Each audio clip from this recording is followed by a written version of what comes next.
Saio hau Nafarroako gobernuak diruz lagundu du.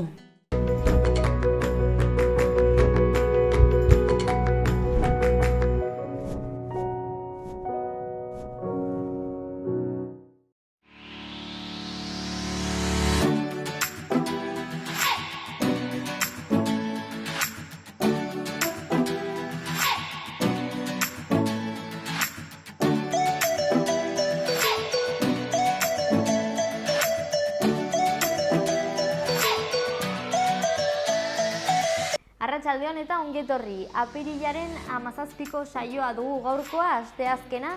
Bihar aste santua hasiko da, beraz ez da magazinik izango datorren astera arte. Datorren asteko aste artera arte. Jai oporrak ere hartuko bai ditugu. Orduan, bihar, ostegunero badakizue parlamentariei tarte bat eskaintzen diegula, astero gai zehatz bat aukeratzen dugu eta gai edo afera horren gainean hiru galdera egiten diegu haien alderdien iritziak ezagutzeko. Bihar jai eguna izango denez, gaur izango dugu parlamentarien tarte hori eta zeri buruz galdetu diegu.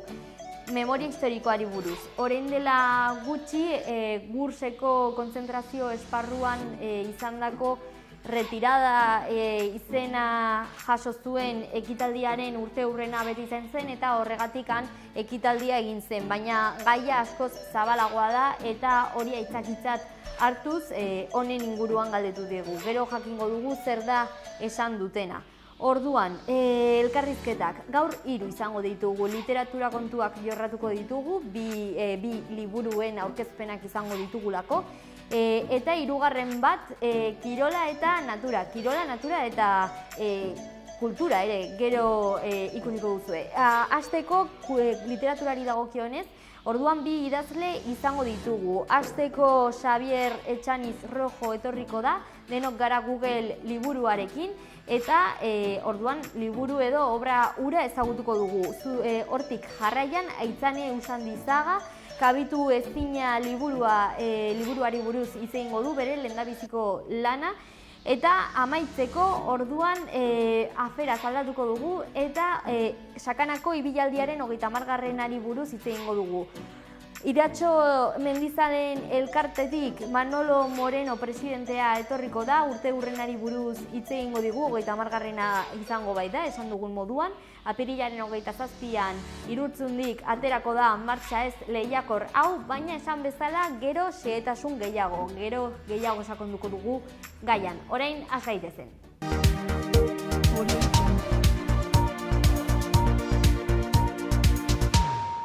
Goazen apirilaren 17ko titularrekin. Sanferminak iragartzeko 8 kartel finalistak aurkeztu egin dira.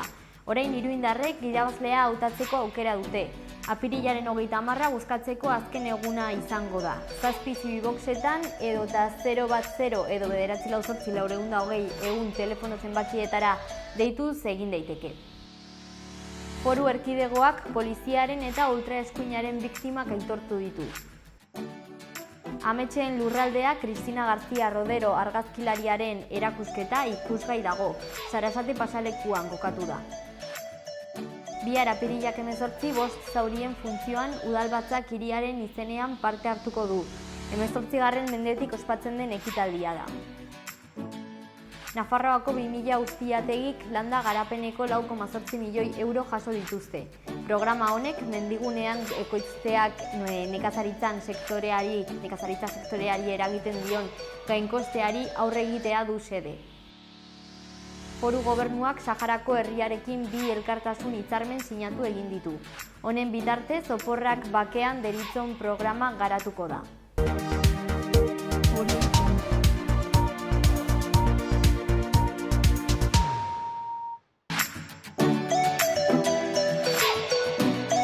Iruñerriko agenda, goazen. Gaur Iruñeko arte eskolan aurkitu daitekeen aniztasun hasi berria erakusketaz disfrutatzeko azkenengo egune izango da. Sarrera libre. Maiatzaren 2 arte Kondestable Jauregiak Sanferminak iragartzeko 8 kartel finalistak hartuko ditu. Sarrera libre.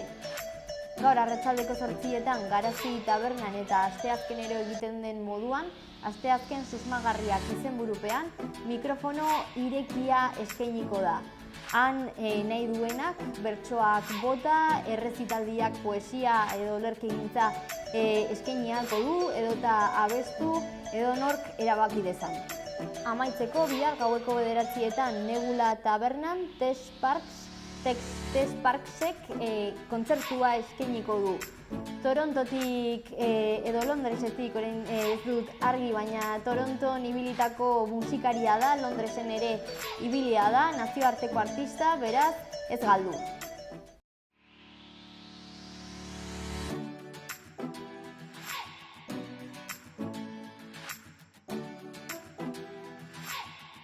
Goizan lanbroa eta lainoa nagusi, zeruan erdi mailako lainoen eta goi lainoen tarteak agertuko dira eta egun amaieran lainoak ugaritu egingo dira. Azken ordutan mendebaldean euri txiki egin dezakean hemenka. Hego ekialdeko haizea ahul-bizia ibiliko da bolada gogorrekin edo oso gogorrekin. Temperatura maximak gutxi igoko dira. Ostegunean zerua oso lainotxo egongo da, zaparrada txikia botako ditu noiz behinka ertainak. Goizaldean hego-ekialdeko haizea ahul-bizia ibiliko da bolada gogorrekin eta oso gogorrekin. Goizean hegoaldeko haizeak indarra galduko du eta arratsaldean eki osagaira aldatuko da. Temperatura minimotan aldaketarik ez eta maximak nabarmen edo asko jaitsiko dira.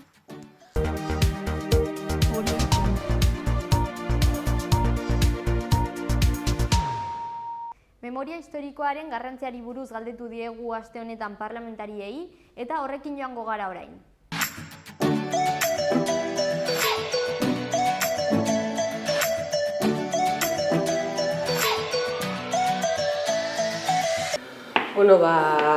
Denek dakiten bezala, aurten erbesteratuen 80. urteurrena izango da, eta oraindik ere oso datu gutxi ditugu kuantitatiboki heriotz zibila suposatu izan zuen erbesteratze hori. Azken finean, Frantziara bakarrik 480.000 pertsona baino gehiago ihes egin behar izan zuten, estatu kolpearen ondorioz, eta Gursen zelai kontzentrazio batean sartu egin zituzten, eta baditugu datuak gizonezkoei buruz, baino ez ordea agure, aur, emakumei buruz, gerratetik eta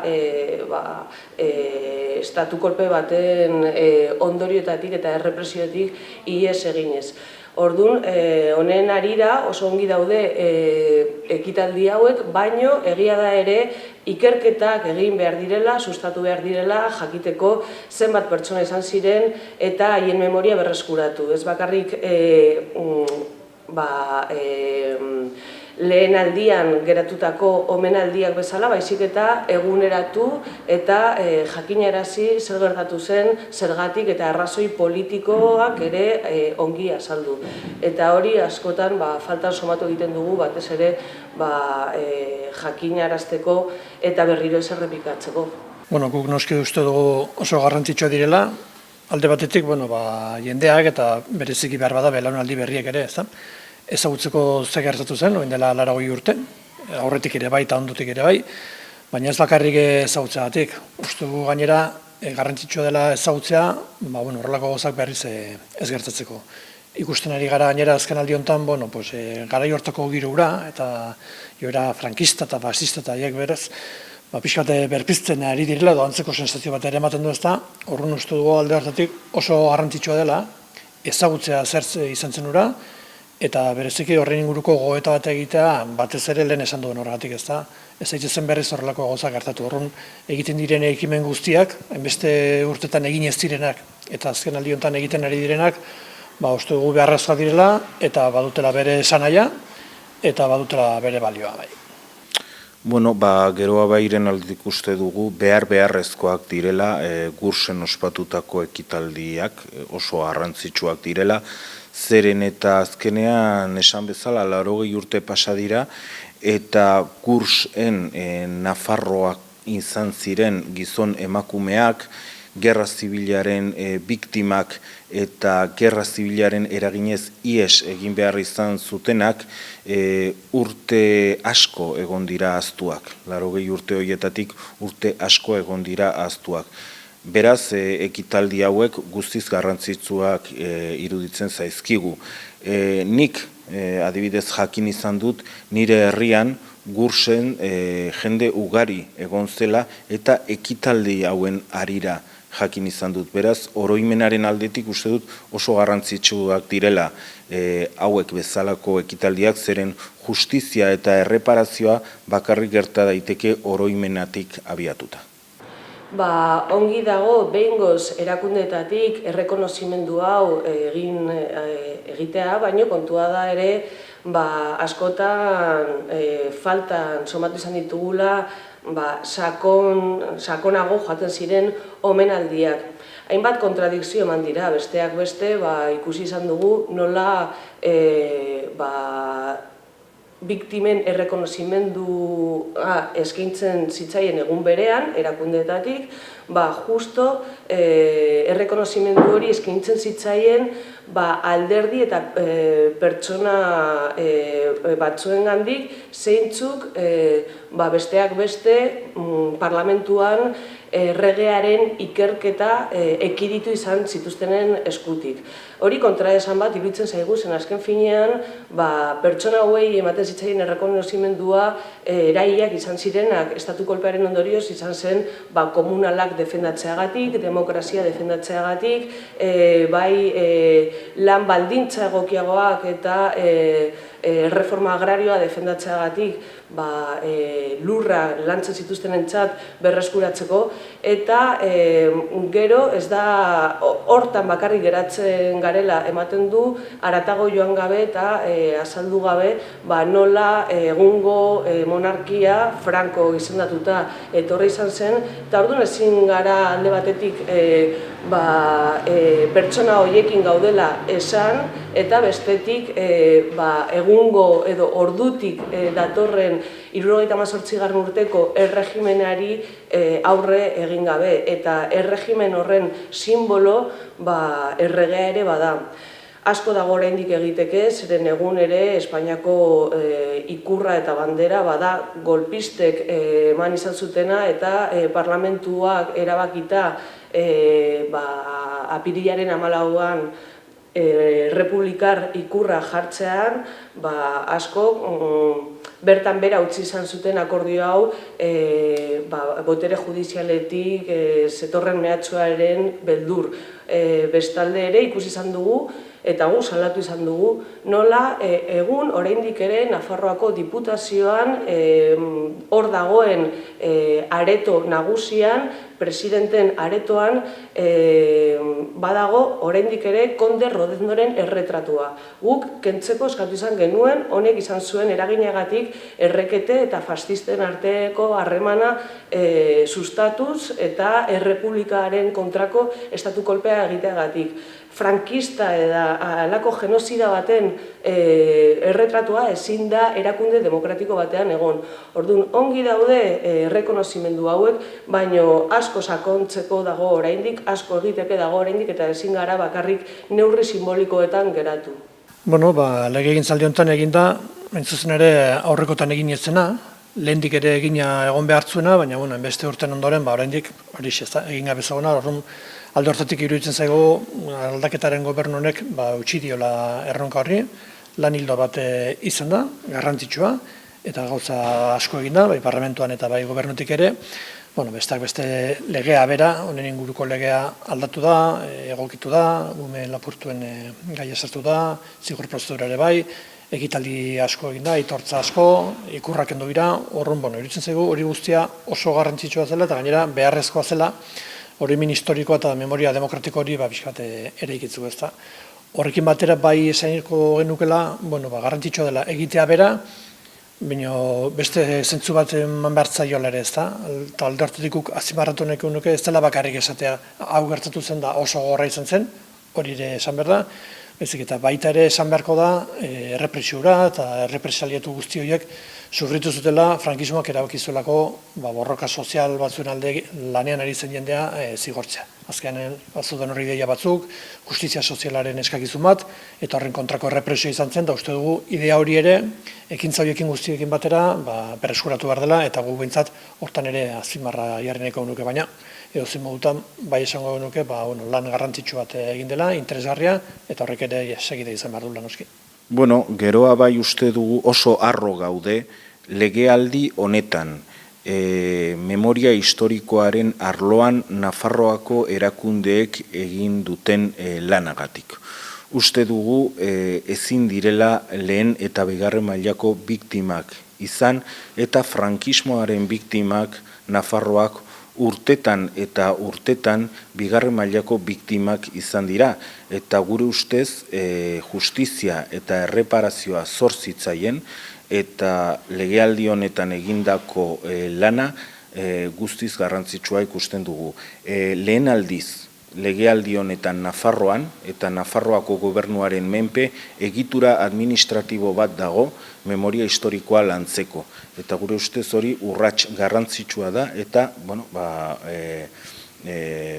datorren urterako uzten da urrats garrantzitsua.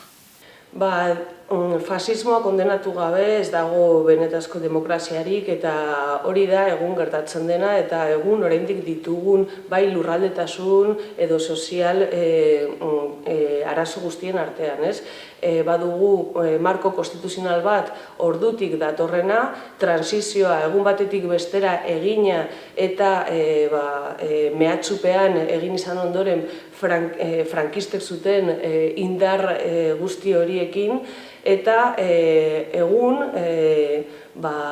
regimen hori eta 1978ko konstituzioa kolokan jarri beharko litzateke, ez duelako egungo arazoa konpontzeko balio eta zentzu horretan datorren legegintzari begira asko dago egiteke batez ere belaunaldi berriei ze gertatu zen ongi azaltzeko, zeintzuk diren ordutik datozen arazoak ongi ulertu ahal izateko eta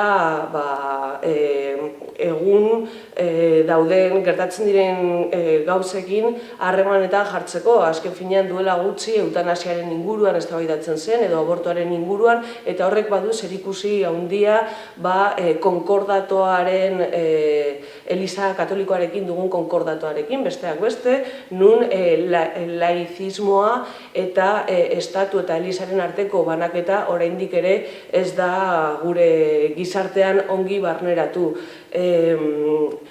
Nik uste dut ere, zentzu horretan, kolokan eta zalantzan jarri beharko litzateke, oraindik ere, hezkuntza publiko bat sustatu beharrean, nola hainbeste diru ematen zaion hezkuntza katolikoari, nun aurrek ezin duten euren askatasun erlijiosoa guzti sustatu, eta azken finean, gizarte laiko bat nahi baldin badugu eta gizarte demokratiko bat nahi baldin badugu, berrirakurri behar dugu historia, nola kontatu izan diguten berriro kolokan jarri, bai transizioa, bai egungo erregimena, eta hori erakundeetatik azken finean helburu pedagogiko bat ere bete beharko luketelako, eta egun ematen diren arazo ekonomiko, sozial eta lurralde arazoak izan dugun iraganarekin ere harremanetan jarri.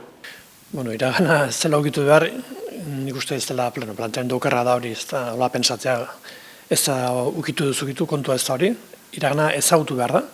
Askotan eroimen historikoaren inguruan ari garenean, erabiltzen dugu eskema bat ez da egia eta justizia eta reparazioa. Lehen da biziko zuta behartan, egia baldin bada, azteko historia bera ezagutu behar da. Nik uste oroimen historikoaren edo demokratikoaren hildoan egiten dena askotan hildo hortatik doa, guazen ezagutzera ze gertatu zen, eta guazen kontatzera, eta gero hortik etorriko da justizia eta erreparazioa. Orduan, zu inolako beldurrik izan behar iraganari begiratzeko, beti ere pentsatuz orainean bizi garela eta etorkizunera begirare jarrita gaudela, ezta? Horrek guztiak izan behar du noski, edo balio behar du etorkizun hobe bat ere egitzeko.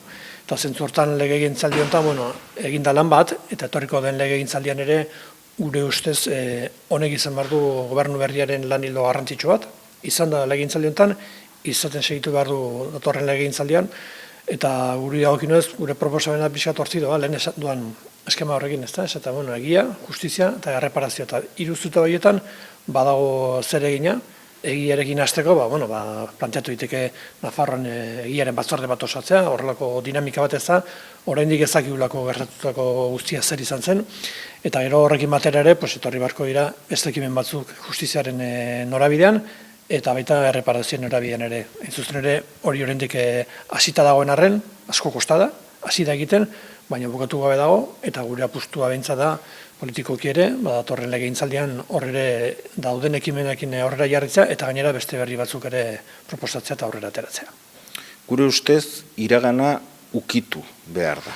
Eta iragana frankismoa da, iragana gerra zibilaren ondorioak dira, iragana eta da, iragana eskuin muturreko indarkeria da, eta guzti hori ukitu egin behar da bakea eta elkarbizitza lantzeko, zeren bakarrik ukitzen bada bermatzen da ez dela errepikatuko. Beraz, gure ustez, legealdi honetan egin den lana oso garrantzitsua izan da, eta datorren legealdian, memoria historikoaren alorrean egin beharreko lana, legealdi honetan egindakoaren abiaduran joan beharko litzateke. Gaur jakin izan dugu nola geroa bai, berriro ere, abiadura handiko trenaren alde dagoela dioen, eta jakin nahiko genuke, aldez aurretik, bozkatu baino lehen, batez ere, hauteskunde garaien gaudelako, kanbio aldaketa hautagaian eta dauden pertsonen artean ere, geroa bairen hautagaia berez ere hau defendatuko duen senatuan. Guk faltan somatu izan dugu eztabaida politikoa, eztabaida sakonagoa, nun gauzak argi eta garbi adierazten diren aldez aurretik. Apirilaren 28an hauteskundeak izango dira, eta oraindik ere ez dakigu ze programekin, ze aliantzekin, eta horrek gero Nafarroan izango duen eragina ere. Nahiko kezkatuta gaude, azken finean, badirudielako 3 aukera besterik ez daudela, edo eskuinaren buelta, edo bai PSOE edo geroa baien arteko moldaketa, elkartzen ez badira, ez diren eskartzen ez badira, zen aukera hori ere hor badago. Orduan, zentzu honetan, jendartetik eskatu beharko genuke ez bakarrik eduki politikoetan oinarritutako eztabaida, baizik eta ere gero ze aliantzak emango diren Nafarroan, batez ere gero gure egunerokotasuneko politikak aldez aurretik eta bozkatu aurretik jakin nahiko genituzkelako, bestela fraude demokratiko baten aurrean egon gintezkelako. Horreko osteburuntan pasada bukatu da korrika, ikuste oso arrakastatxoa izan dela, garbi ikusi da irudietan, bai Euskal Herri osoan, Nafarroan ere bai, eta uste oso balantze ona egiten ari dela, antolatzaia bera, eta herritarrak oro harrez da. Orain dela gutxi ere izan zen Euskaraldia, eta hori izan zen Euskararen aldeko beste bultzada ikaragarri bat, eta bai batak eta bai bestak erakusten dute, gizartean behintzat eta Euskal Herrian badagoela Euskararen aldeko atxikimendu indartsu bat, bultzada bat, jendeak estimatzen duela bere hizkuntza, uste duela ahalegin bat egin behar dela bai pertsonala, hain orbanakoarena, baina bai kolektiboare eta instituzionala eta herriarena hizkuntzaren alde, eta uste dugu, hortik ondorio hori atera barko nukela, eta kontutan izan da gainera, hori dagoen bezalaxe. Beste aldetik ere badatorla nolabaiteko involuzioa ere, entzuten ari gara, alderdi estatal batzuen aldetik, batzuk inolako interesek ez dute gaiarekin, eta beste batzuk daukete esplizituki diskurso oso gogorra, Euskararen kontrakoa, planteatzen ere neurri legalak eta hartu behar direla, eta legea eta Euskararen aurrera bidea galarazteko, eta bi korrontoien artean nik uste guk behintzat gure burua lehenabiziko horretan kokatzen dugu, eta uste datozen aste eta hilabetetan momentu polita eta egokia daukagula Euskararen aldeko konpromiso hori berresteko, eta konpromiso argi batzuk hartzeko Euskararen normalizazioaren alde, eta horrek Nafarroan ere baditu bere ondorioak egin behar batzuk badaude, eta uste dut gu behintzat hori argi esan dugu, horretarako presa dela, eta iruditzen zaigu, lehen esan dudana, momentu polita zen ditekela, denok ere konpromiso hori berresteko, eta horre begira jartzeko, eta Euskaren alde gauza konkorretuak, eta legeak, eta ekimenak, eta horre kontuak eta konprometitzeko. Beraz, gu behintzat horretarako dei egiten dugu, eta bide batez, gizarteari ere, segidezala Euskararen kiko konpromiso horri eusten, korrika eta Euskaraldia bezalako mobilizazioekin. Gai librean datorren apirilaren 28an hauteskunde orokorrak ditugu, gertu daude dagoeneko, eta hauteskunde orokor hauen aurrean Geroa Baik deialdi bat egin nahi die Nafarroako gizon eta emakumei. Uste dugu Nafarroako foru erregimena eta Nafarroako autogobernua egoera oso larri batean dagoela. Eta garrantzitsua dela foru erregimena eta autogobernuaren defentsa, garapena, jarraipena. Hortan uste dugu Geroa Bai bermatzen duen indarra dela, zeren eta ikusten ari gara zein den eskuin indarren batasun horren ondorioak, zein izan daitezken, Vox, Ciudadanos, PP, UPN, Nafarroak lortu izan dituen ahalmenak suntsitzea, eta uste dugu ogasun mailan edo hezkuntzan edo osasunan edo sozial alorrean oso garrantzitsua da Nafarroan lortu izan dena eta ezin dugula hori bertan bera uzten utzi. Beraz, uste dugu hori bermatzeko izango da Geroa Baiko helburu nagusia hauteskunde orokor hauen aurrean.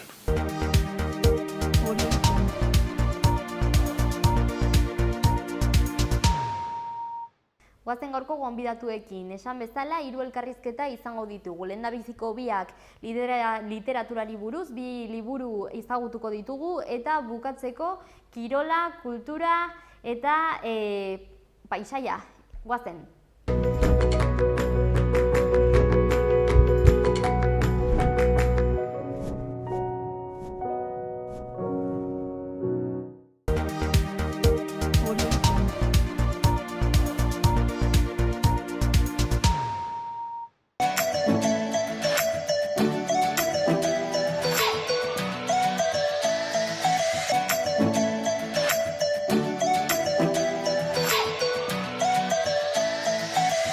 Literatura kontuak ditugu, mintzagai sarreran aurreratu dugun moduan. Xabier Etxaniz Rojo idazlea daukagu gurekin, eta berazkenengo lanari buruz hitz egingo dugu, denok gara Google. Arratsaldeon eta ongi etorri. Arratsaldeon. Zer modu zaude? Ondo. Bai.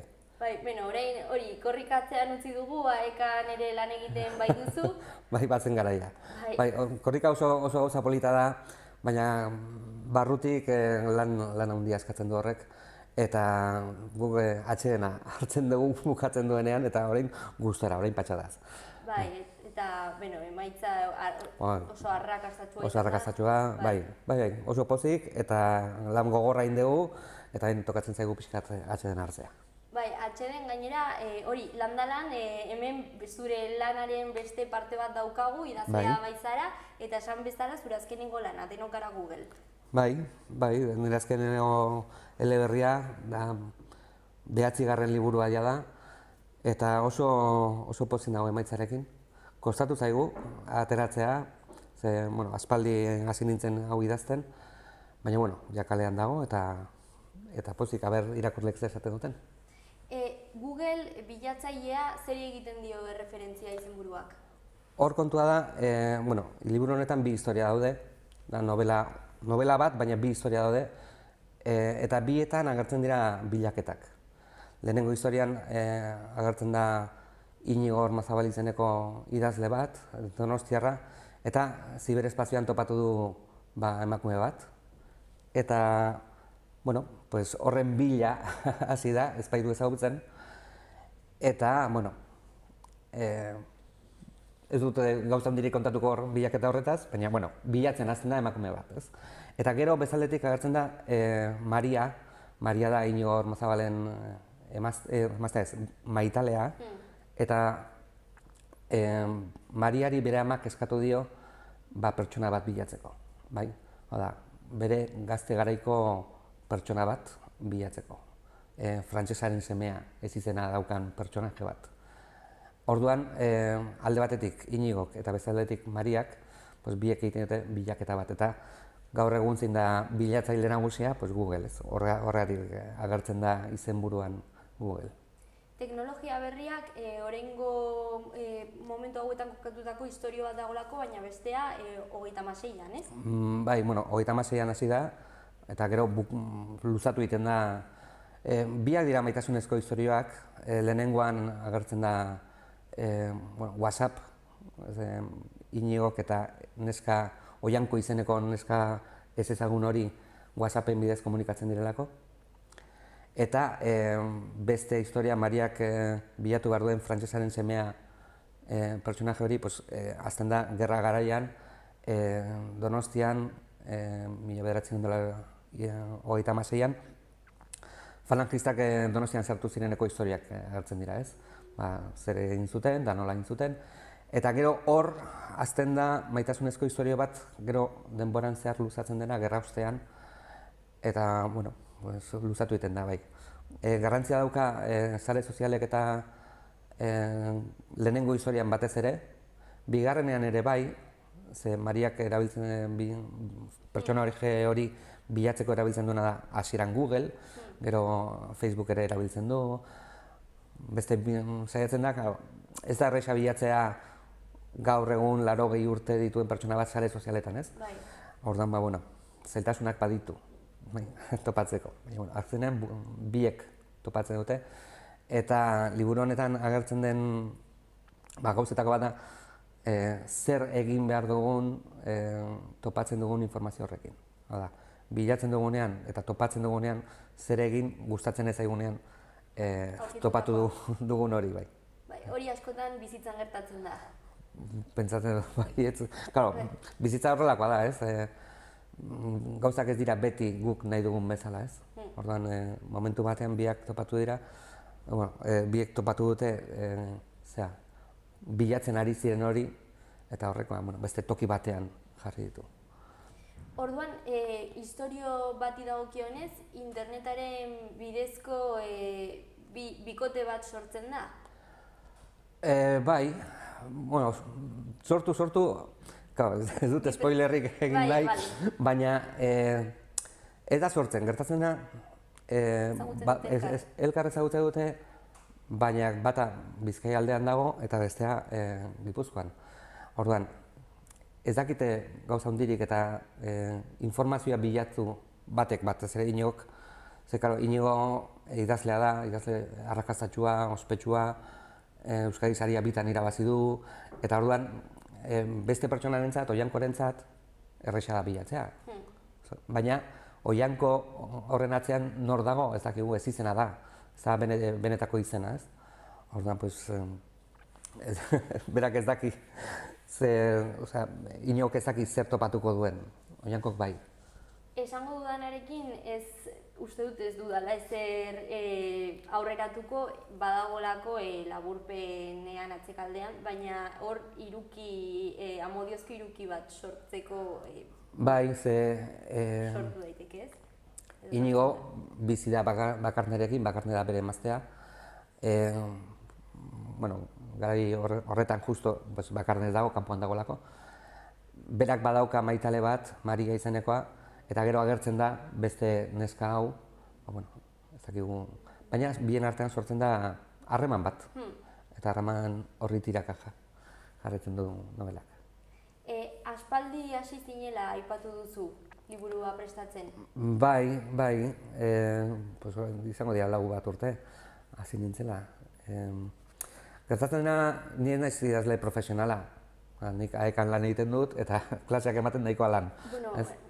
Ibilbide luzea daukazu, Ibilbide luzea bai, baina errekonozimendua jaso duzu ere?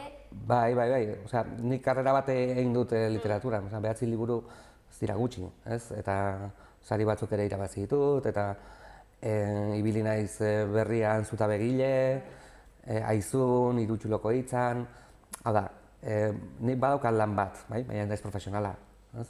Azken batean, nik soldata ateratzen dut ekatik eta ez literaturatik, eta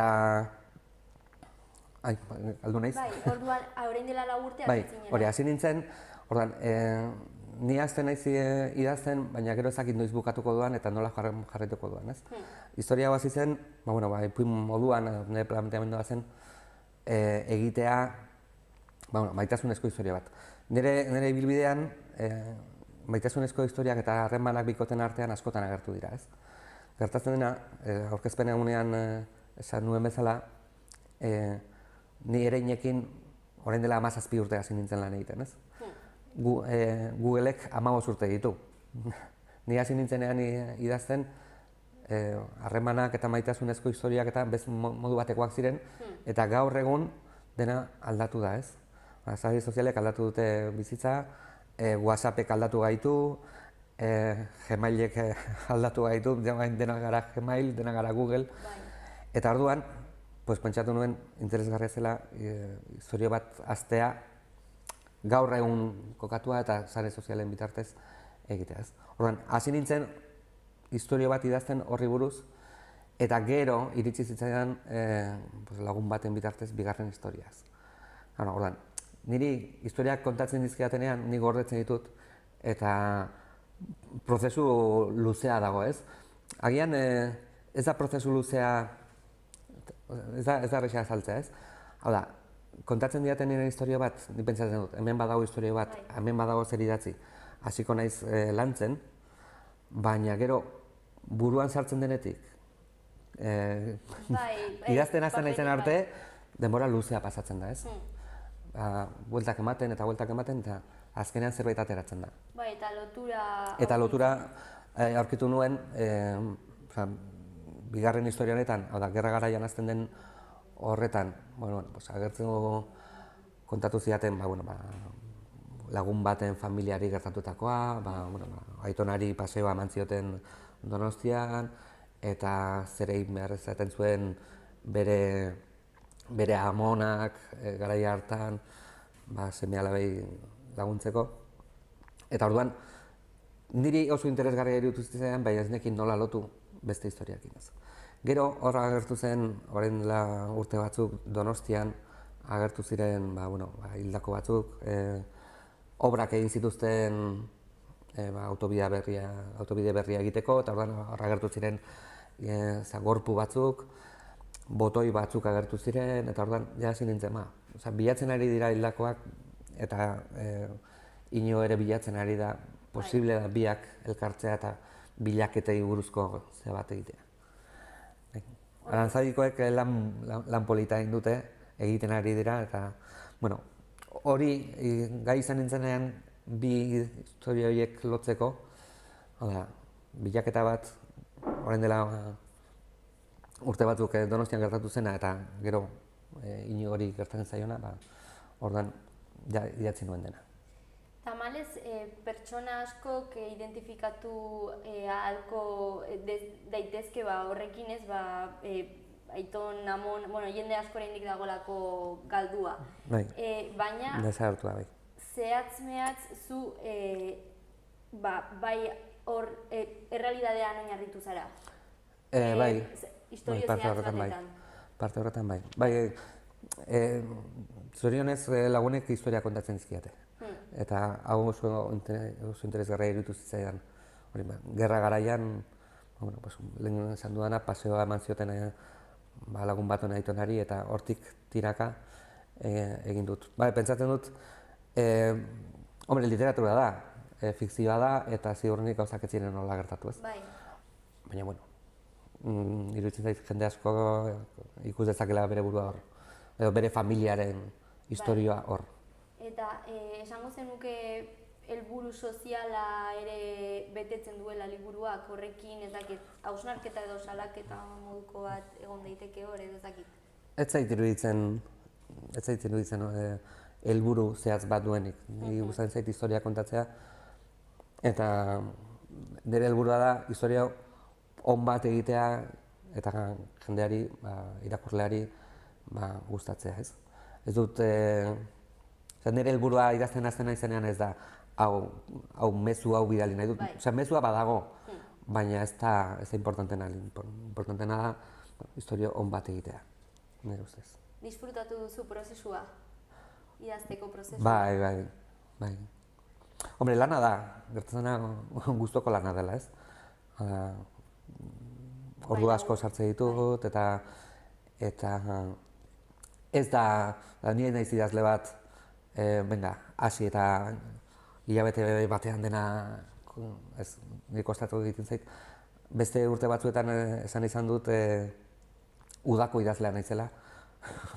Bai, denbora librea daukasunean. kursuan zehar, ikasturtean zehar, Euskaltegian lanan desente daukagu, eta orduan, lehen idazten nuen gehiago gauetan eta hola, orain uda partean idazten dut, orduan, jartzen nahi zenean, oso ondo pasatzen dut eta gustatzen zait. Gertatzen dena ez dela erresa denbora ateratzea horretarako. Bai, azkenean lau urte dira. Bai, esaten dizut, ideia sortzen denetik liburua bukatuta egon arte, eta gero hor argitaletxeak ere bere denbora dauzka, eta orduan bukatuta zegoen, orain dela 6-8 hilabete bukatuta zegoen. Argitaletxeari komeni zaio orain ateratzea eta orain atera dugu. Ereinekin elkarlana, esan duzu aspaldi hasi zinela beraiekin. Bai, 7 liburu beraiekin, oso pozik, jende jatorra da. Lan hona indute. Eta zertan ezberdintzen da azkenengo liburua aurrekoekin konparatu? Aurrekoa...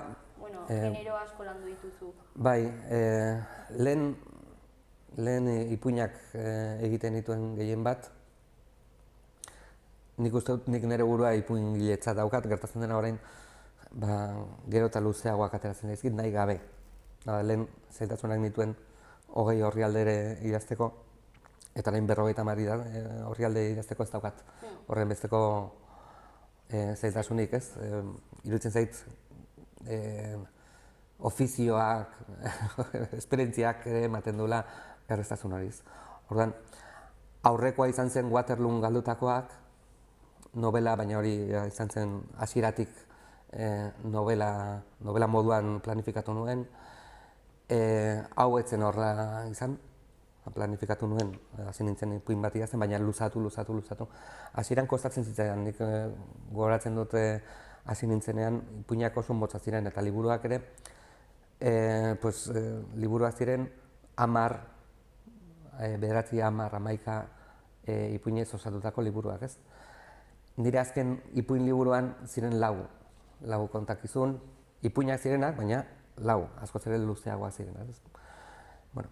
Nik uste dut nire ibilbidea, ez da bilatu dudan gauza bat, baizik eta gertatu dena. Hola gertatu da, eta kitxo. Ez dago problemarik.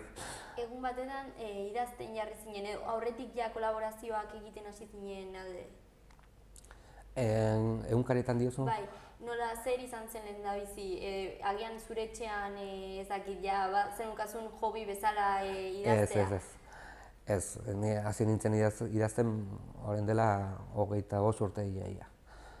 Lehenengo liburua 2000 urtean iritsi zen.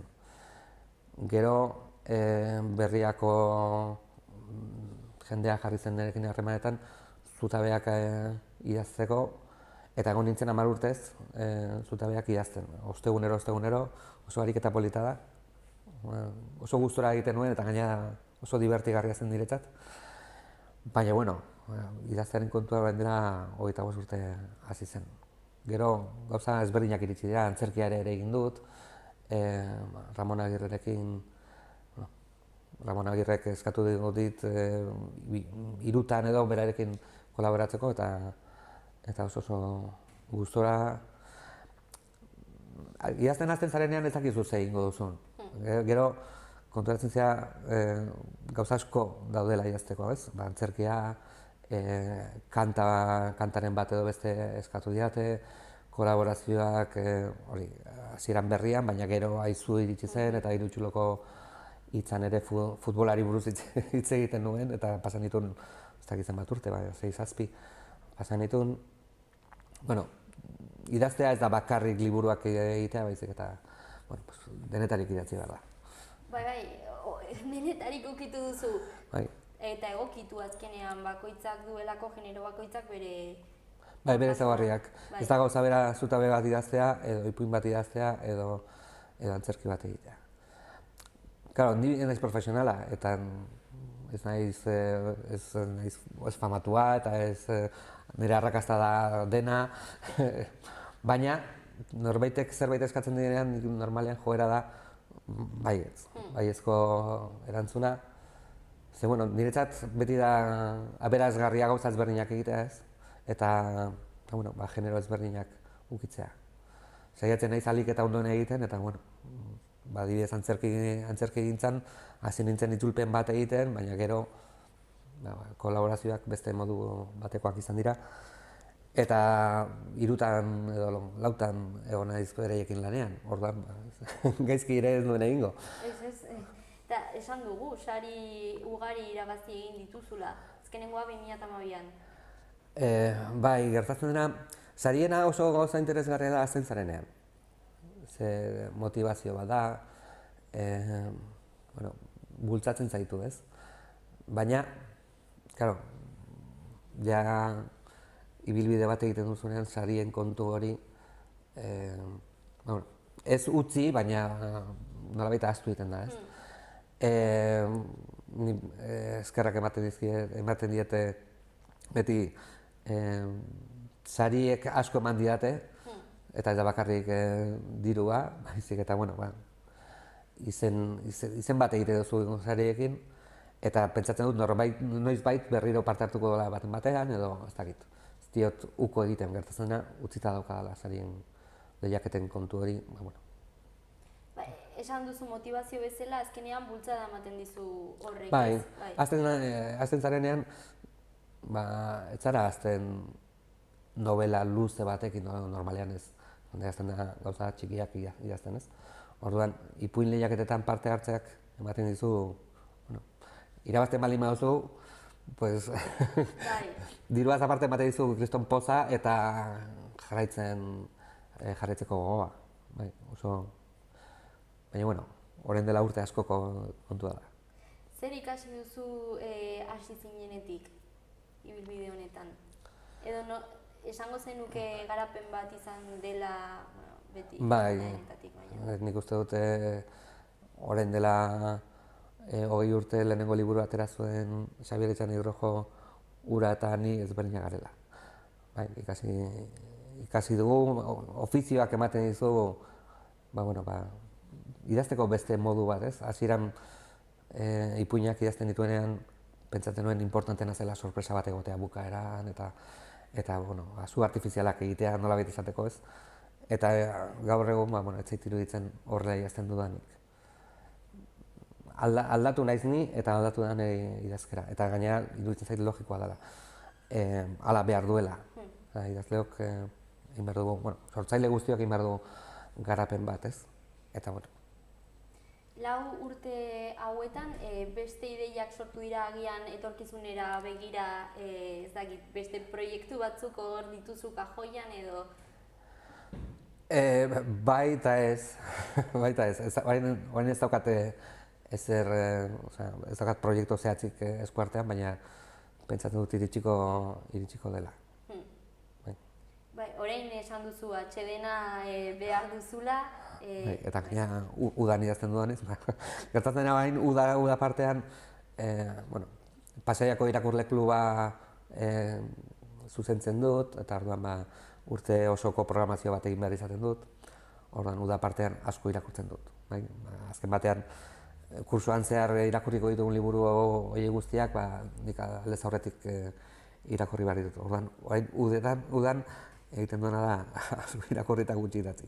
Baina, ez nauk eskatzen, iritsiko dira, ziur nago iritsiko direla ideia berriak, proiektu berriak. Eta beti dauzkazu hor hiltzatuta lehen komentatu denaz, geratzen zaizu ideia hor buruan, eta ez dakizu noiz aterako den eta nola zer egingo duzu berarekin. Iritzirik jaso dituzu? Ez, oraingoz ez, portadari buruz hitz egin didate. Oso polita dela, hala iruditzen zait. Ez, aste honetan aurkeztu dugu, ordan ez zait iritsi. Senideren baten aldetik edo? Ez, nire senide gehienak erdalduna dira, ordan ez dut irakurri. Irakurri dutenek esan dute ondo dagoela, baina oso jende gutxik esan dit. Ikasleek esan dute erosiko dutela eta batzuek WhatsAppen bidez argazkiak bidali dizkiate liburuekin, baina oraingoz ez daukat kritikarik. Nola hartzen dituzu kritikak, onak eta txarrak?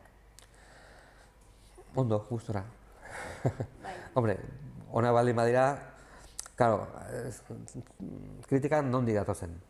Zagauza bera lagun batek esaten dizuna, edo ikasle batek esaten dizuna, edo familiar batek esaten dizuna, edo egunkarian beste idazle batek egindako kritika, ez? Ni ez naiz profesionala, nik hau egiten dut gustatzen zaidalako. Jendeari gustatzen baldin bazaio ondo, ez bazaio gustatzen, pues hurrengoan hobeto egin beharko dut. Dena den badakit, ezin dudala denen gustua egin. Ezin dut, eta badakit jende pertsona batzuei ez zaiela gustatuko, eta bueno, ez dago problemarik. Idazleok egoa nahiko handia daukagu, baina bueno, hemendik ez naiz aberaztuko, ez naiz hobea izango kritika txar batengatik, on batengatik, eta ez naiz txarragoa izango beste kritika txar batengatik. Orduan, bueno, gustora hartzen ditut, gustora. Eta bukatzerakoan, bueltak ematen diezu agian hau ezagit zalantzak dituzu, hau sartu nuen baina agian hau hobe... Ez, gero bukatutakoan ja askotan irakurtzen duzu, baina gero ja aldaketak egitea oso zaila da. Aldaketak egin behar dira prozesua, idazketa prozesua egiten ari zaren bitartean. Gertatu zitzaidan aurreko nobelarekin, Waterloorekin, nik aurkeztu nuen argitaletxean eta esan zidaten. Zerbait falta zaio, eta ez da erresa, kostatu zitzaidan, gehitu behar nuen hori, argitaletxeak eskatzen zidan hori egitea. Ez nekin oso ondo nola uztartu jada idatzita bukatuta zegoen historia batean. Azkenean topatu nuen bidea, eta behin bide hori aurkituta nahiko erreza izan zen eskatzen zidaten hori uztartzea. Baina hasieran esaten kontxo, bukatuta dago, nola gehitu edo zein tokitan sartu behar dut pasarte berri hau, edo nola egin, eta ez da erresa. Ez da erresa. Horregatik gustatzen zait, bukatu da baldin badago eta kitxo, ez dut buelta gehiagorik emango. Irakurriko dut behin egotan, akatsak aurkitzeko, baina kitxo bukatu da. Hemen dago emaitza. Bai. Konforme. Jendeari gustatzen zaion. Bai. Orduan, nun aurkitu dezakegu? Denok gara Google, Erein argitaletxeak argitaratuta? Bai, liburu denda guztietan dago jada, ez dakit guztietan, baina Iruñan ere egongo da ziur, ez dakit, ez ditut ezagutzen Iruñako den liburu denda, baina ziur. Galdetuz gero, mila esker, Xabier, ez dakit zerbait gehiago azpimarratu nahi duzun? Ez, oso gusturako naiz, eta eskerrik asko gonbidatzeagatik, eta hurrengo liburuarekin etorriko naiz berriro nahi baduzue. Bai, gonbidatmena hemendik luzatzen, hor uzten dugu, mila esker. Zuei. Orduan hurrengora arte. Baita, agur.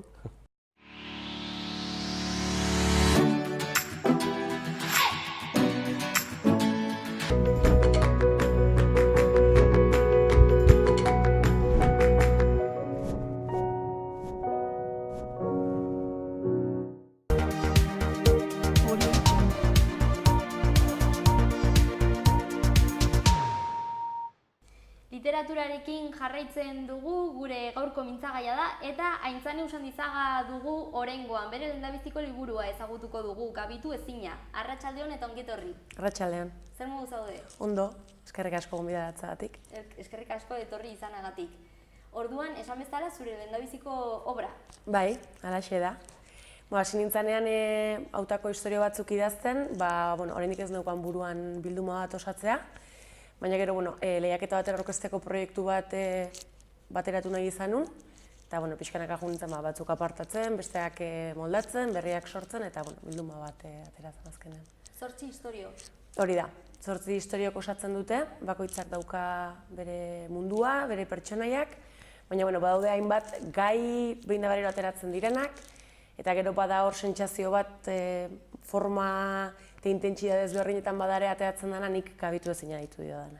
Bai, orduan badago hor independenteak dira istorio guztiak, baina bai amankomunean daukaten hori, zer giza... Bai, batetik asko azalduko dira harremanak, ez? Nik iruditzen zait azkenean literaturan gai nagusitako badala gizakia harremanekin definitzen dalako, ez? Eta harremanak esaten denean, bai norbere buruakin daukana, lagun arteko harremana, lan eremuko harremanak, interes berezia daukatelako nola horrek eragiten duen norbanakoan, ez? Nola bakoitzak eragiten duen bere izaera ere, bere inguruaren arabera, eta asko interesatzen zaidalako ere taldeetan ematen diren hainbat dinamika, joera, botere harreman, ez? Batez ere oso finkoak eta denboran asko luzatzen diren taldeetan. Pertsonei anitzak aurkituko ditugu? Bai, helburu bakoitzaren pertsonaiak, pertsonaia arruntak direla esan dezaket, esango nuke bere testuinguruaren arabera, ez? Itxuraz behintzat. Gero barrutik bakoitzak dauzka bere zurrunbiloak eta bere kontraesanak, ez? Bai, 8 istorio azkenean askotarako ematen du, ez? Bai, azkenean egunerokotasunean daude kokatuta, baino batzutan gertatuko da zerbait, pertsonai horientzako ohikoa edo koherentea dena pixka bat balantzan jarriko duna, ez? Eta hor, zartatuko da normaltasunaren gainazal hori eta hasiko da pixka bat aparra ateratzen da. Horren pertsonaiak beste egoera batean aurkituko dute beraien burua normalean. Ez dakit aurreratu daiteken pixka bat, ez dakit nondik norakoak, bai. Igual gainetik aipatu historio bakoitza? Bai. Lehenengoak Lola izena du, eta abia puntua edo da, udara da, lagun gehienak oporretan dauzka Juditek, protagonistak, eta lagun batek uzten dio zakurra zaindu dezan. Eta txakurrak Lola izena du, hori da abia puntua. Bigarren ipuina gainontzean ondo izena du, familia historia bat kontatzen da, hiru anai arreben ikuspuntutik, ez? Normalean narratzaileak subjektiboak izaten dira ipuina hauetan, nahi dudalako egoera pertsona bakoitzaren azaletik kontatu, ez? Bigarren ipuin honetan hiru narratzaile dauzkagu eta aldian narratzailearen azaletik ikusiko dugu.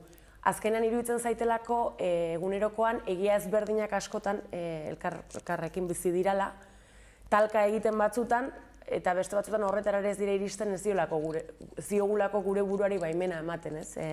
Egia hori azaleratzeko bestearekin talka egin eta zer osoa izan ez dadin. Hau da bigarren ipuinaren kasua. Hirugarren ipuinak Obi izena du, eta bikote bat doa bidaia zoragarri batean, baina gertakari bitxi batek pixka bat desoreka batera egingo du. Laugarrena da, okerrez banago, naztuko naiz, baina 10 urte barru izena du, lan eskaintza bat, lan eskaintzen inguruko bi ipuin daude. Dalako gai bat, bastante interesatzen zaiten hauentxe, iruditzen zaidalako, lan elkarrizketa prozesuak eta ari dira iristen puntu batera oso exigenteak dira, dena eskatzen dizute, zuk askotan ez daukazu eskubiderik ez da galdetzeko, ez? Oso desorekatua da guztia, bi ipuin daude gai honen inguruan, oso ezberdinak izan dare, Globoa izena du besteak.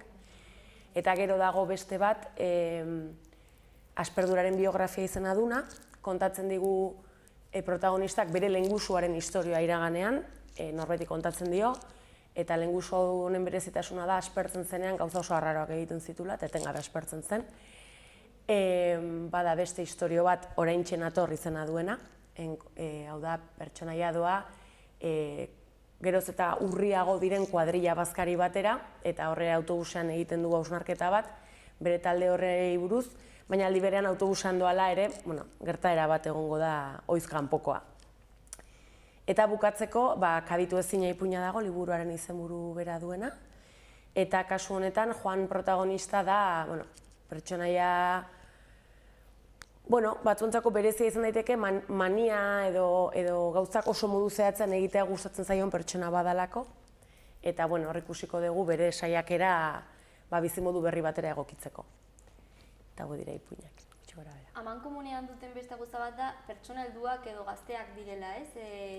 Publikoa orduan ez dira umeak, eta azkenean hori lanaren afera hori, kuadrillearen, ez? Gehien bat gazteak edo helduak dira protagonistak. Baten batean, adibidez, atzera doan hori, pertsonaiaren ume garaiko gauzak ere ikusko ditugu, baina bai, gehien bat gazteak eta helduak dira. Nun aurkitu zenuen inspirazioa?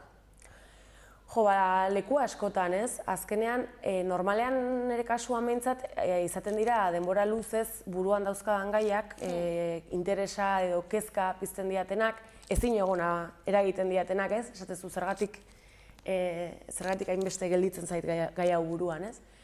Eta gero, bateratzen joaten dira.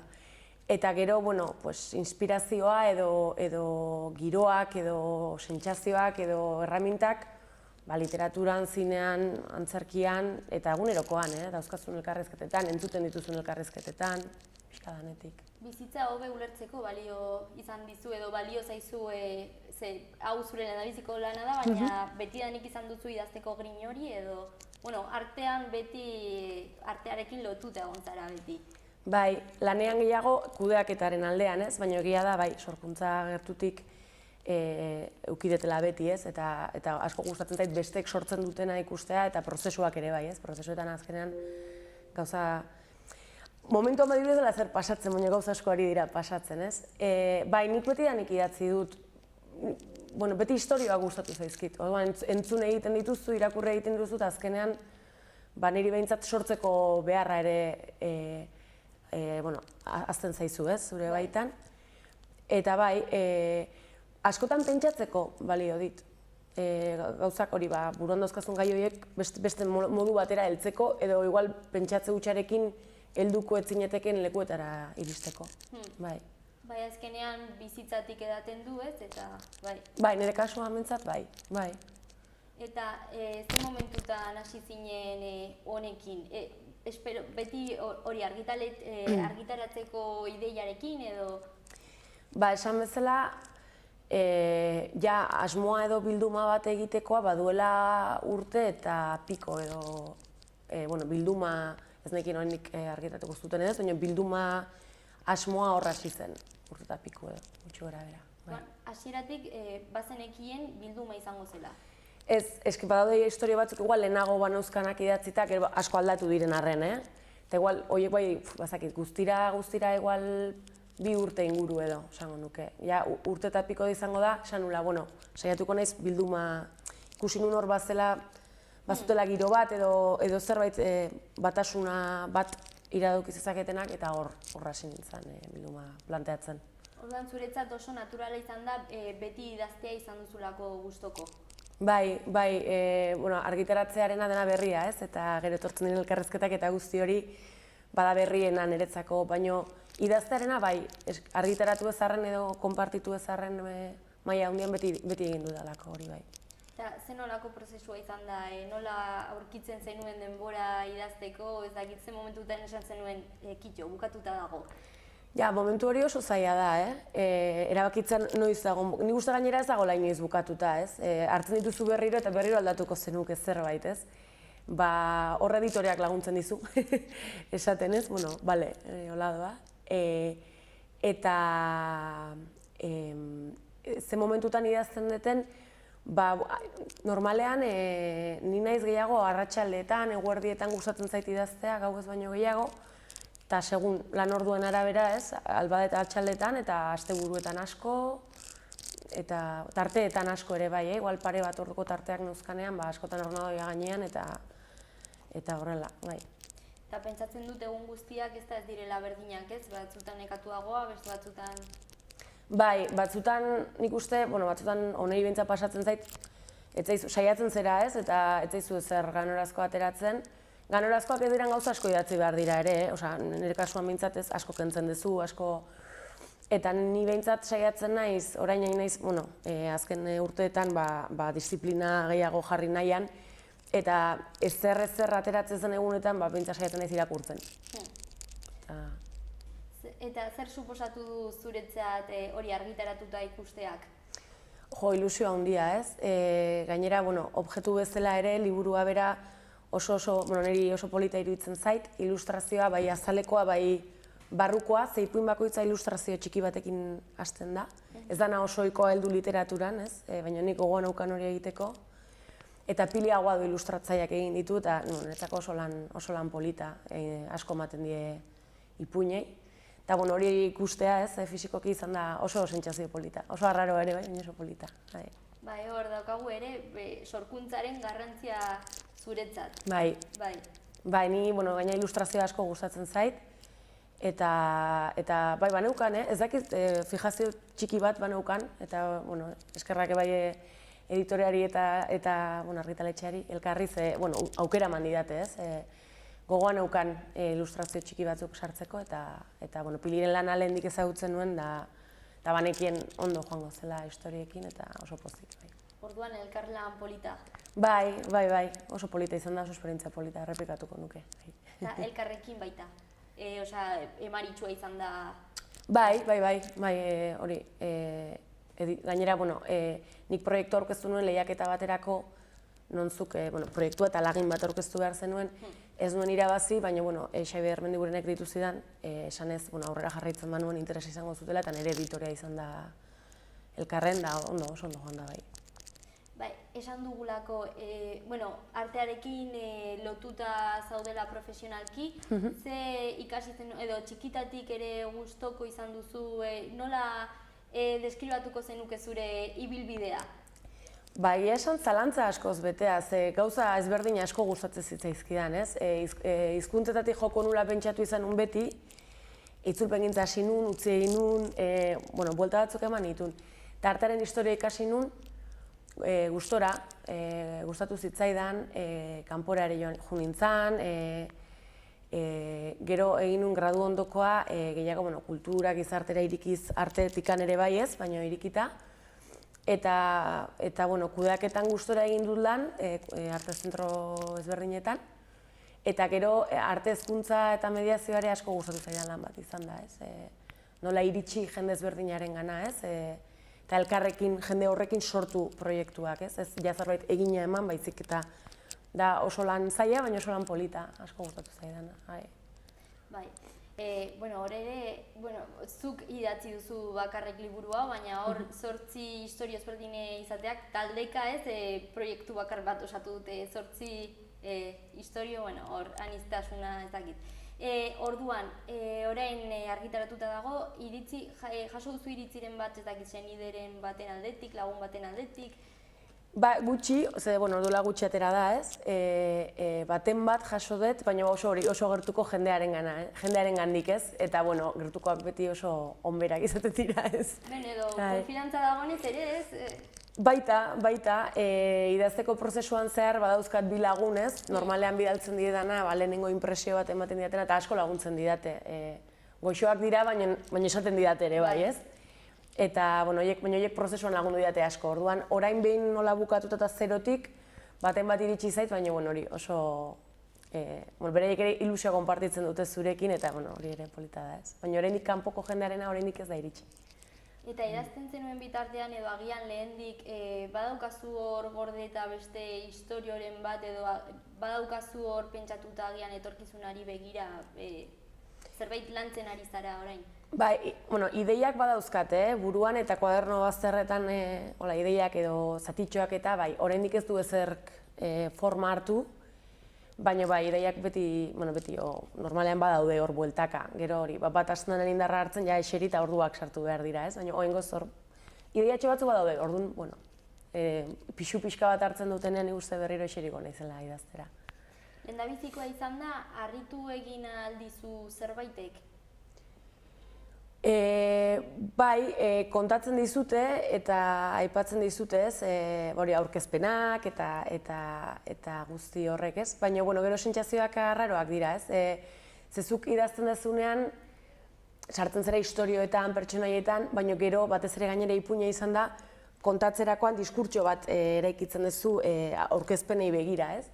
Eta gauza asko gainera pentsatzen dituzu gerora, ez? Zergatik egin dut hau, zergatik sartu ditut gauza hauek, gai hauek, adibidez pasa zaite ipuina liburuarekin konturatu naiz, animaliek izugarrizko presentzia daukatela ipuinetan, ez? Askotan hasta pertsonaia dira. Txakur bat aipatu duzu lehen. Bai, txakur bat, txoriak, labezomorroak, arraiak, animaliak ateratzen dira etengabe. Eta adibidez gerora pentsatu behar izan dut, eta teoria batzuk ateratzen dituzu, baina ez dakizu egiazkoa diran, ez? Edo zuk gerora eraiki dezun zerbait. Gauza horiek harritu naute pixkat, bai. Historio bakoitzaren kokapena, Euskal Herrian leku unibertsal, edozein lekua izan daiteke, Ez, aipatzen dira, bai, aipatzen dira leku geografikoak gutxi gora bera, nahiko modu lausoan, baina badago Donosti ingurua, badago Bilbo ingurua, Gasteiz azaltzen da, Granada azaltzen da. Bai, aipatzen dira, baina ez oso zehazki. Lasarte bai, nire herria justo azaldu daula zehazki, baina... Eszenatokiak orduan ere, hiriak, herriak, natura eta animaliak aipatu dituzunez, edo... Hiriak eta herriak gehien bat, Bai, animaliak gehienak dira nahiko maskotak edo... Bai, labezamorroak ezakit maskotak dira, baina etxean azaltzen diren animalia gehiago, bai. Eta orain nola horre ikusten duzu, ze norabidea eramango du? Ez daukat ideiarik ere, ez? Ikusiko dugu, ni oso pozik nago aukera honekin eta norbaiti gustatzen bazaio eta gustura irakurtzen badu horrekin izugarri pozik nago. Eta gero ikusiko dugu ez dakit, hori ez daukat ideiarik, hori bai ez dakitela. Orain, asko daukazu honekin, baina gutxinaka lantzen joango zara apuntatutak dituzun ideia horiek. Bai, nahiko nuke. Tiratzen pixu hori eta eseritzen hauen, ez? Aulkian hori izaten da, gehien kostatzen dela, behin eseritaia normalian. Eta pentsatzen dut, lehendabiziko honek bultzada eman dizula, ez? Motivazioa ere suposatu egin duela. Bai, azkenean ikustea, ze askotan idazten duzu, baina zure zalantza da zuri balio dizu, baina ez dakizu beste balioko dien edo iritsiko zaien. Eta jasotzen duzunean, hainbati behintzat baietz, horrek animatzen zaitu, ez? Gehiago konpartitzera. Bai, kalidadea bermatzen du. Norbaitek behintzat zerbait ikusi du, ez? Eta gainera profesionalak direnak. Bai, horrek ematen dizu konfiantza puntu bat, eta gogoare konpartitzeko, ez? Bai, hala da. Orduan, Elkar argitaletxearekin eta nun aurkitu dezakegu? Dendetan badago eta dendako webgunean ere uste dut, beraz. Bai, bilatuko dugu. Ez dakit zerbait gehiago nabarmendu edo azpimarratu nahi duzun? Ez bereziki. Eskerrik, bai. Bai. Orduan, mila esker gurekin egon izanagatik, aintzane? Eta zorte hon, zure ibilbidean. Mila esker, hurren arte. Bai, agur.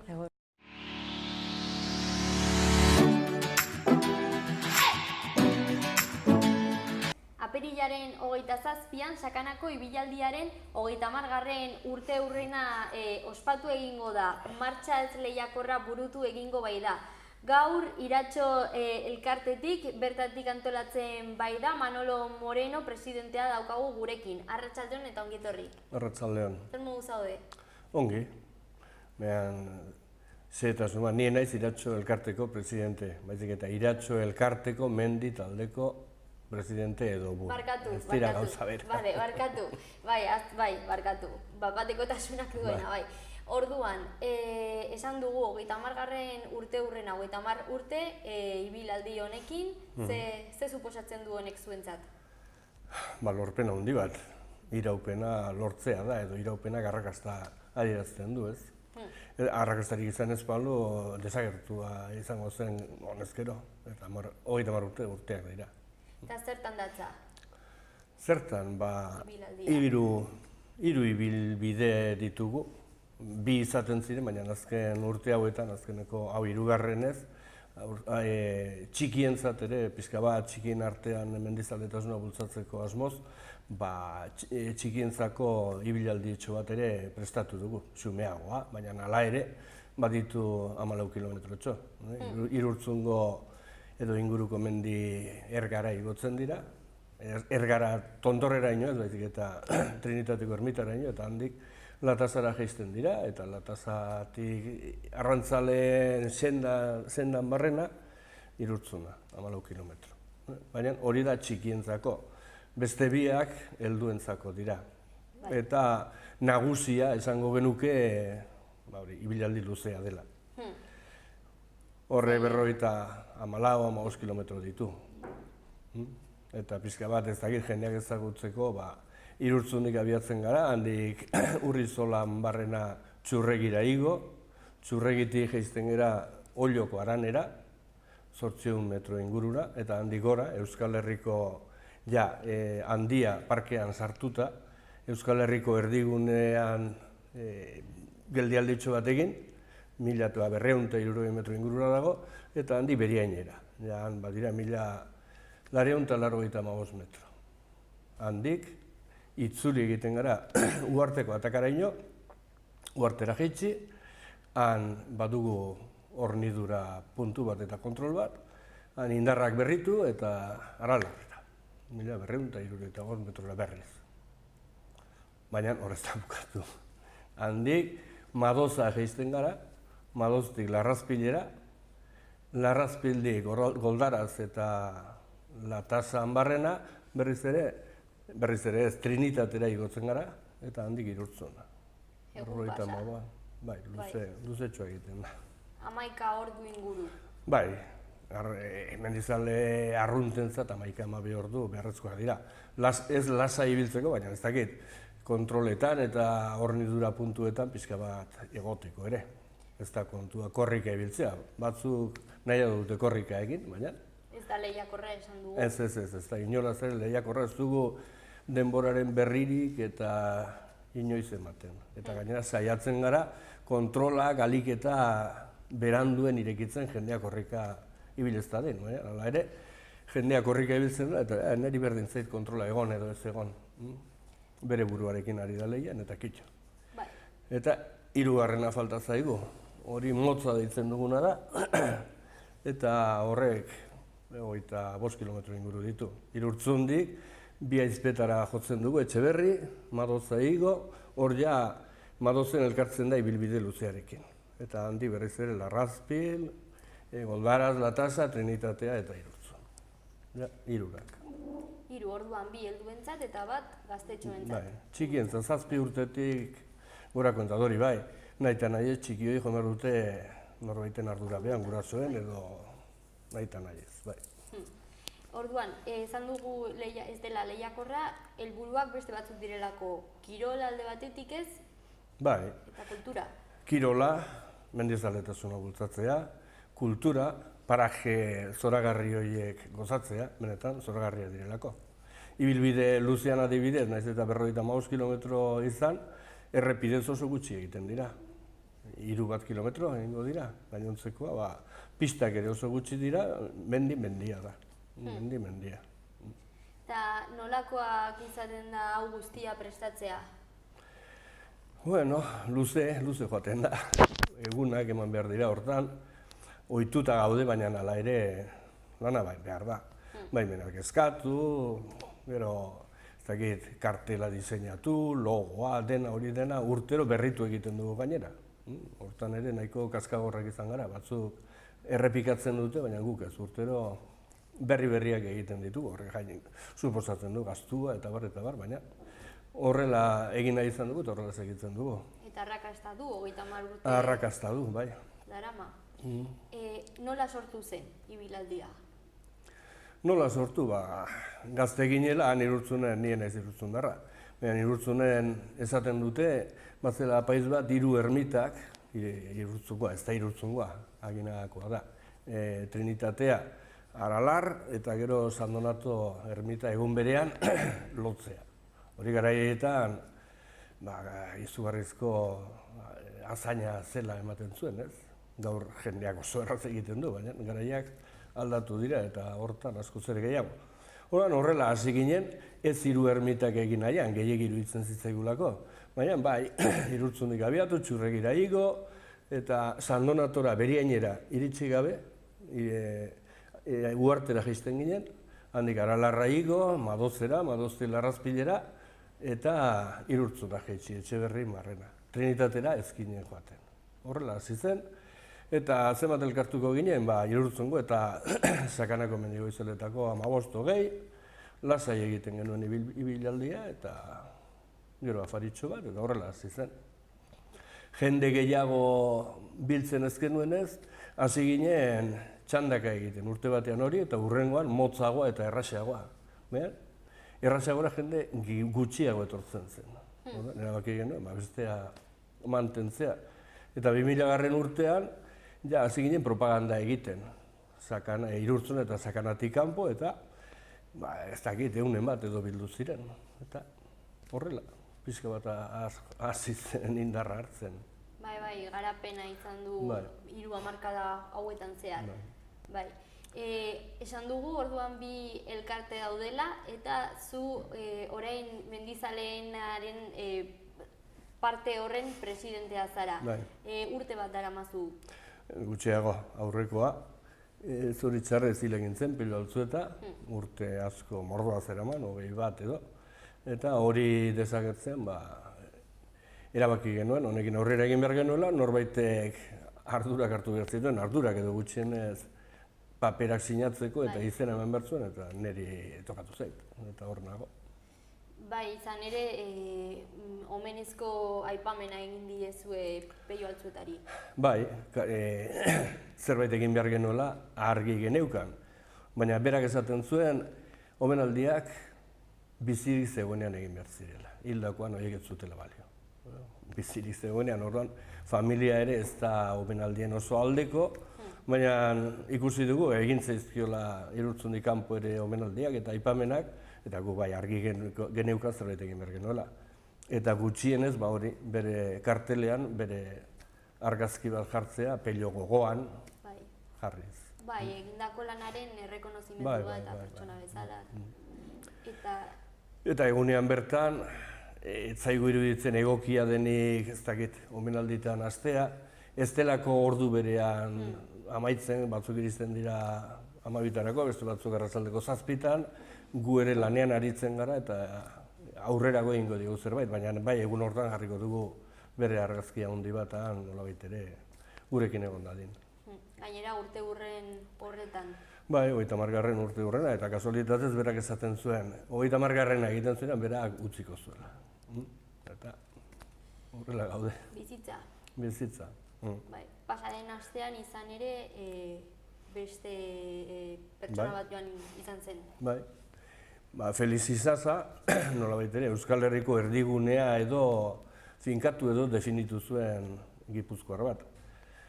Berak 2004an eman zuen horren berri, eta ja, ibilaldia, Sakaneko ibilaldia, orduan ibilaldia handia edo ez da beste izen bat zuen, handik pasatzea erabaki genuen.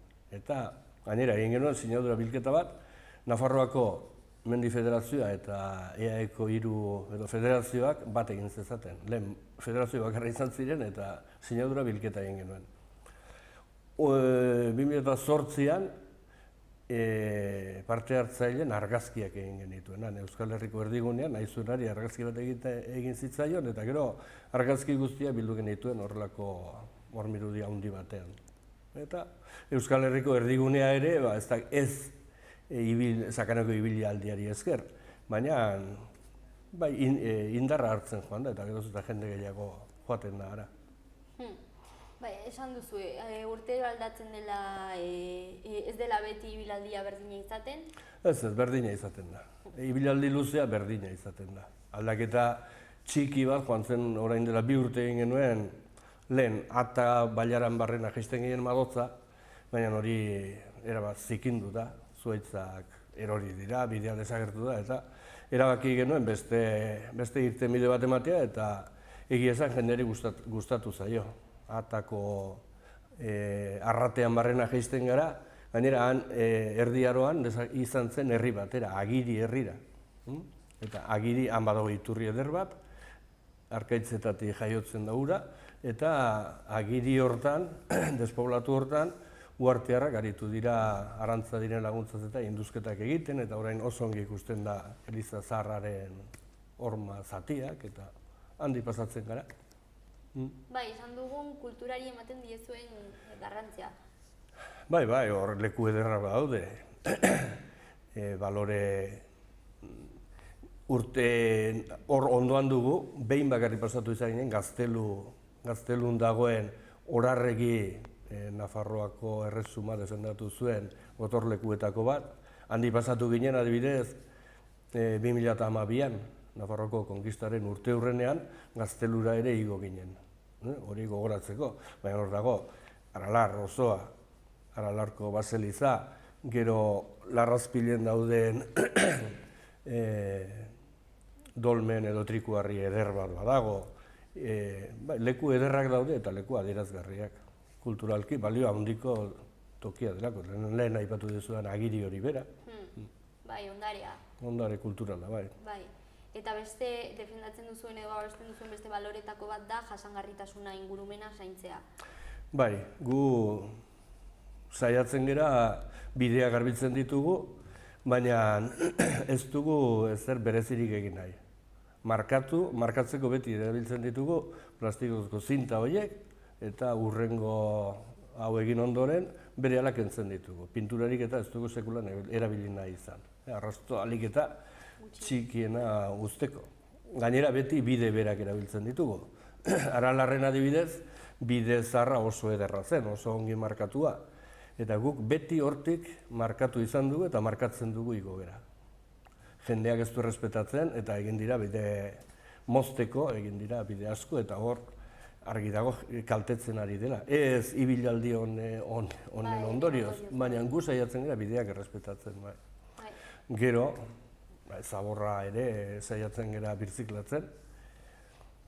Geroz eta jendea kontzientzia handiagoa du.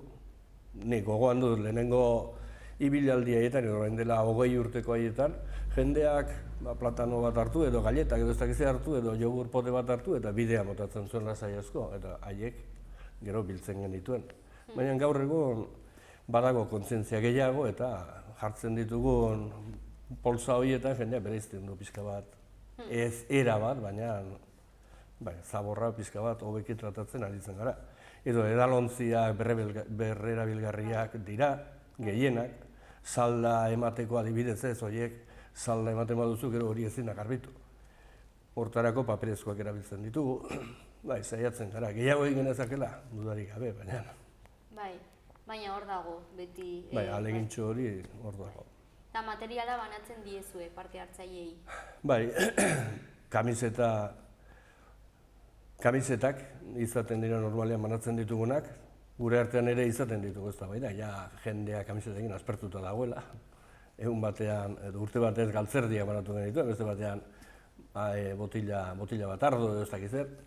Baina beste batzuk kamisetaren aldekoak dira eta hor segitzen du. Gainera, irudi eta logo beti berriak egiten ditugunez, kamisetak, naiz eta kamisetak betikoak izan edo antzekoak badute berrikuntzarik, ez?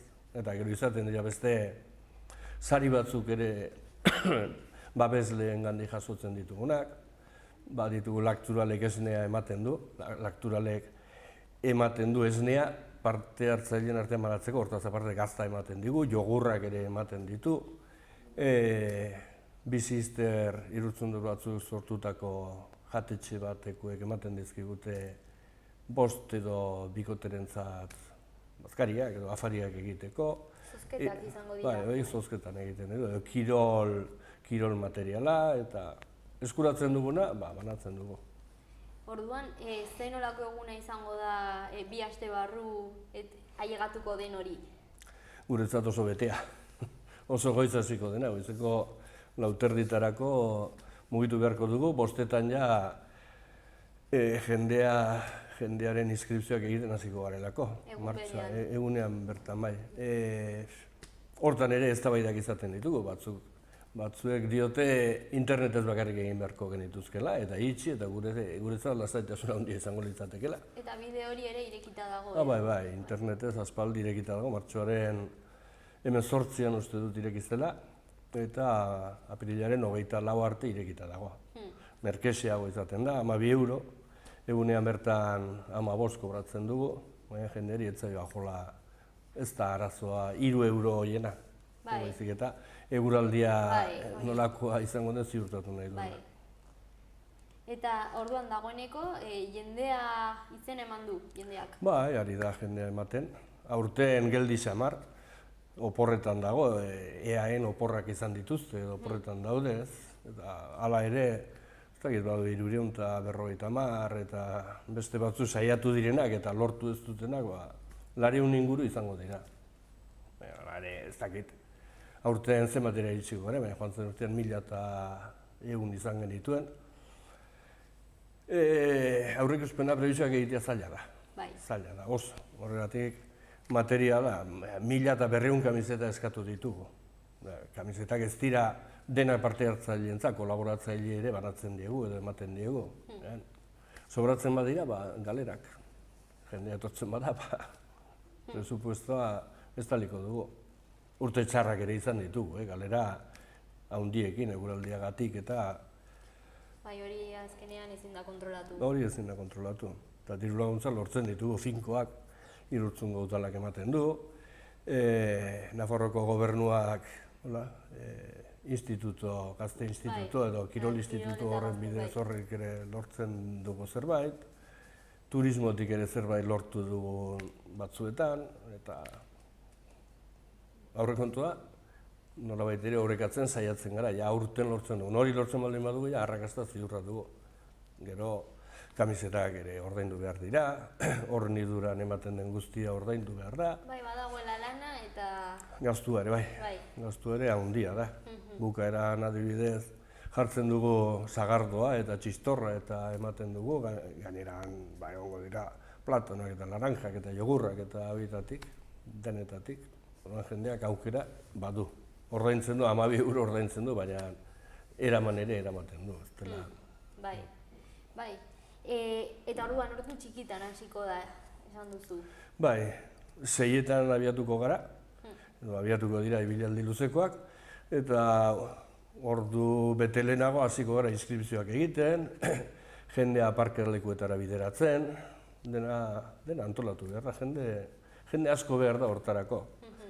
Gero horiek alde egiten dutenean, berehala hasiko dira, ez dakit, 10-12, bokadillo edo horrelako pintxoak prestatzen, gazto eta txorizo eta horiek egunean bertan prestatzen ditugu. Gero joango da jendea bakoitza bere kontrolera, ostiralean ja banatuko ditugu kontroletara eraman beharreko guztiak, eta han prest. Listo, ateratzeko, egun polita pasatzeko. Bai, eta hori, gure helburua da ez da dira ezer txarri gertatu. Ezer txarri gertatzen ez bada, gainontzekoa bosta jola. Bai. Istripuak, hainbeste jenderen artean, gerta daitezke, izan ditugu eta... Bai, baita dela beste gauza bat kontrolatu ezin daiteken, baina prebentzioa ere jendea arduratsua da, ez? Bai, jendea arduratsua da, eta guk ere izaten ditugu, bi ambulantzia edo San Donatora igotzen da Land Rover ambulantzia bat, gero beste bat izango dugu Uharten eta hor mugituko da, Uhartetik Latazara, eta neurria jartzen ahalegintzen gara, baina dena ezin da kontrolatu eta... Horregatik deitzen dira istripuak. Horregatik deitzen dira istripuak, bai. Eta gertatu egiten dira. Orduan, orain apuntatzeko aukera dago 24 arte? Bai. Bai, internetaren bidez. Bai. Hor apuntatzeko izen emateko zirkuituan sartu behar da. Sakanako ibilaldia jarri, sakanako ibilaldia zirkuitua, eta hor Googleen hori bilatu, edo ez dela Iratxo elkarteko web horriaren bidez, eta ageri da gure ibilaldiaren kartela, eta han klikatuta... Iratxo elkartea. Badazpada. Iratxo elkartea, guk ez dugu elkarterik.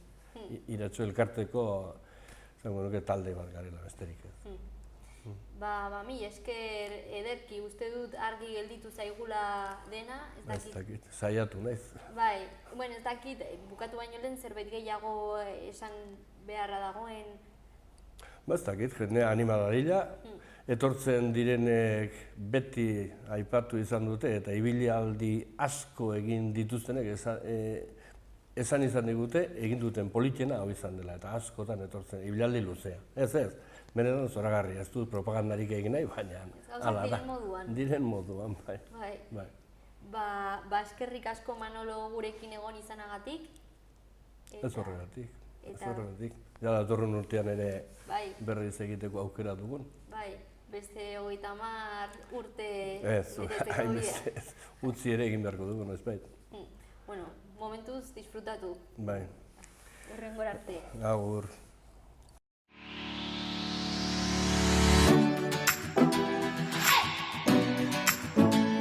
Tutzat emango dugu saioa, gaurkoa eta aste honetakoa ere. Aste santua disfrutatu eta hurrengo astera arte.